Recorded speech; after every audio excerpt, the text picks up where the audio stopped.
రిత్తలు అందరు చిలకలు పావురాల గురించి రాసిరు కానీ గదే జాతిలో పుట్టిన కాకుల గురించి భయంగంది రాయలే.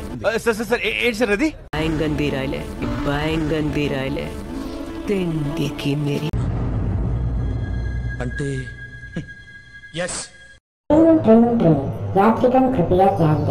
లేకుండా అడుగుతున్నాను, దయచేసి సబ్స్క్రైబ్ చెయ్యండి.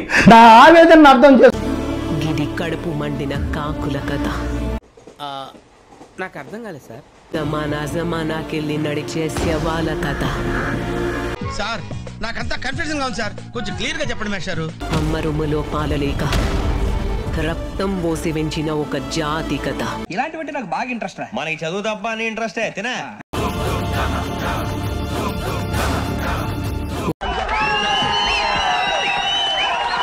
ఒక తగడొచ్చి మొత్తం జాతిల జోష్ తెచ్చిండు.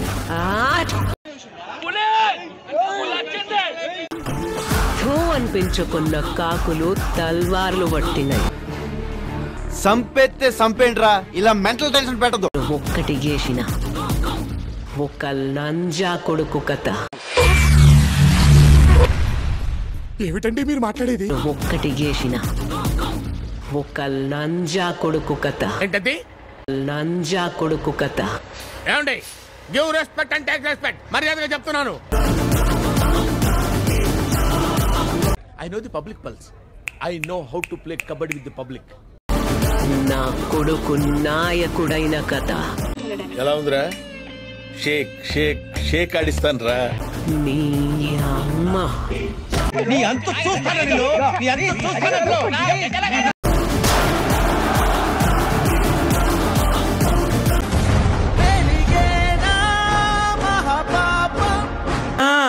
అనిరుద్ ఏం కావాలా? పవర్ యాక్షన్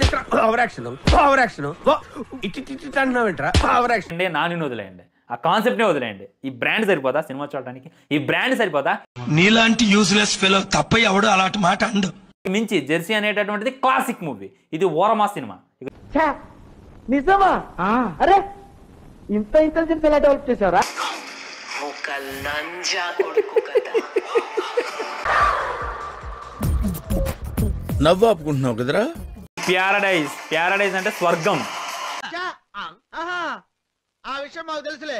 పైన చార్మినార్ సింబల్ చూడండి, దీకాడ అంటే ప్యారడైజ్ బిర్యానీ కూడా అనుకోవచ్చు. ఏంటి బాబన్న, ఇంకోసారి అను. పైన చార్మినార్ సింబల్ చూడండి, దీకాడ అంటే ప్యారడైజ్ బిర్యానీ కూడా అనుకోవచ్చు. అక్కడ స్పేస్ లేదు, స్పేస్ నేను క్రియేట్ చేసుకుని తీసుకున్నాడు. ప్యారడైజ్ బిర్యానీ కూడా అనుకోవచ్చు. స్వర్గంలో దొరికే బిర్యానీ 26/3/2026. జీవితంలో నువ్వు ఇంకా మారను. మీరు చూసిన వీడియో నచ్చితే లైక్ కొట్టండి, ఇంకా బాగా నచ్చితే షేర్ కొట్టండి.